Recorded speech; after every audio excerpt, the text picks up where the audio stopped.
پیدائش کی کتاب اس کا 48واں باب۔ ان باتوں کے بعد یوں ہوا کہ کسی نے یوسف سے کہا، تیرا باپ بیمار ہے۔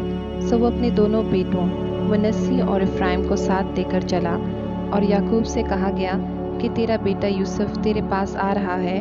اور اسرائیل اپنے کو سنبھال کر پلنگ پر بیٹھ گیا، اور یعقوب نے یوسف سے کہا کہ خدائے قادر مطلق مجھے لوز میں جو ملک کنعان میں ہے دکھائی دیا اور مجھے برکت دی، اور اس نے مجھ سے کہا، میں تجھے برومند کروں گا اور بڑھاؤں گا، اور تجھ سے قوموں کا ایک زمرہ پیدا کروں گا، اور تیرے بعد یہ زمین تیری نسل کو دوں گا تاکہ یہ ان کی دائمی ملکیت ہو جائے۔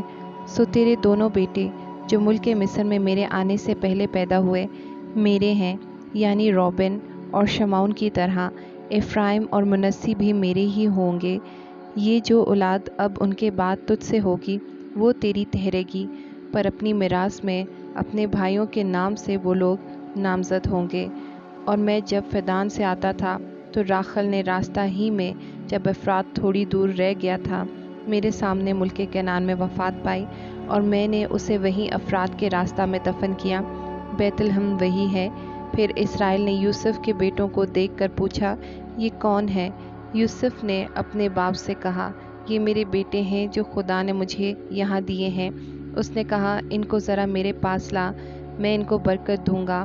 لیکن اسرائیل کی آنکھیں بڑھاپے کے سبب سے دھندلا گئی تھیں اور اسے دکھائی نہیں دیتا تھا، سو یوسف ان کو اس کے نزدیک لے آیا۔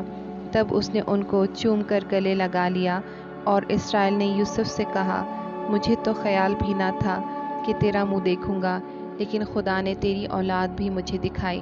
اور یوسف ان کو اپنے گھٹنوں کے بیچ سے ہٹا کر منہ کے بل زمین تک جھکا۔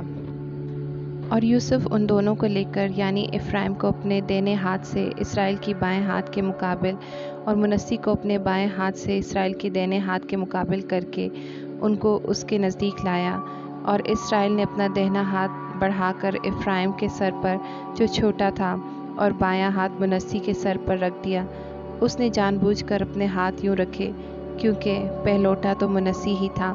اور اس نے یوسف کو برکت دی اور کہا کہ خدا جس کے سامنے میرے باپ ابراہیم اور اسحاق نے اپنا دور پورا کیا، وہ خدا جس نے ساری عمر آج کے دن تک میری پاسبانی کی، اور وہ فرشتہ جس نے مجھے سب بلاؤں سے بچایا، ان لڑکوں کو برکت دے، اور جو میرا اور میرے باپ دادا ابراہیم اور اسحاق کا نام ہے اسی سے یہ نامزد ہوں، اور زمین پر نہایت کثرت سے بڑھ جائے۔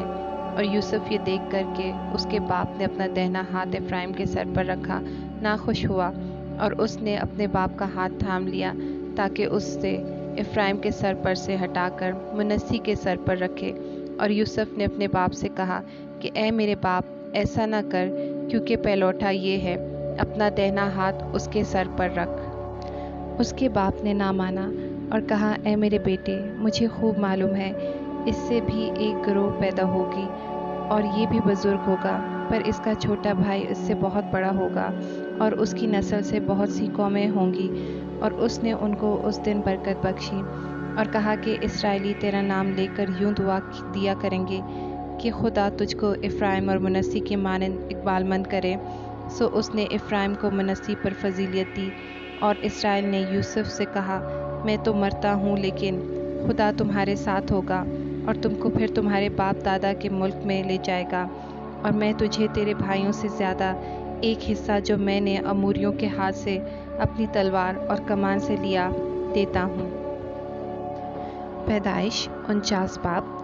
اور یعقوب نے اپنے بیٹوں کو یہ کہہ کر بلوایا کہ تم سب جمع ہو جاؤ تاکہ میں تم کو بتاؤں کہ آخری دنوں میں تم پر کیا کیا گزرے گا۔ اور یعقوب کے بیٹوں، جمع ہو کر سنو اور اپنے باپ اسرائیل کی طرف کان لگاؤ۔ اے روبن، تو میرا پہلوٹا، میری قوت اور میری شہزوری کا پہلا پھل ہے۔ تو میرا رعب کی اور میری طاقت کی شان ہے۔ تو پانی کی طرح بے ثبات ہے، اس لیے تجھے فضیلت نہیں ملے گی، کیونکہ تو اپنے باپ کے بستر پر چڑھا، تو نے اسے نجس کیا۔ روبن میرے بچھونے پر چڑھ گیا۔ شمعون اور لاوی تو بھائی بھائی ہیں، ان کی تلواریں ظلم کے ہتھیار ہیں۔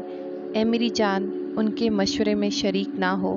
اے میری بزرگی، ان کی مجلس میں شامل نہ ہو، کیونکہ انہوں نے اپنے غضب میں